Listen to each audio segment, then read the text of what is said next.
आत्ता एक पुस्तक वाचत होतो आता रात्रीचं, झोपायच्या अगोदर सवय आहे पुस्तक वाचायची.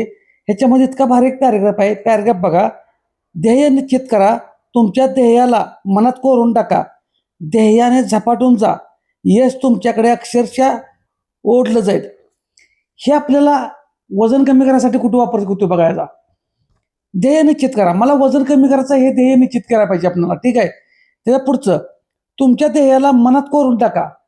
मला वजन कमी करायचं आहे तर मला सकाळी उठल्यापासून संध्याकाळी झोपेपर्यंत होता होईल तेवढ्या जास्तीत जास्त कॅलरीज बर्न करायच्यात, हे मनात कोरून टाका. ध्येयाने झपाटून जा, मला वजन कमी करायचं आहे, मला 100% मग कॅलरीज बर्न करायच्या आहेत, आणि काय खायचं आहे काय नाही खायचं ह्याच्यावरती कमान ठेवायचे आहे. यश तुमच्याकडे अक्षरशः ओढलं जाईल.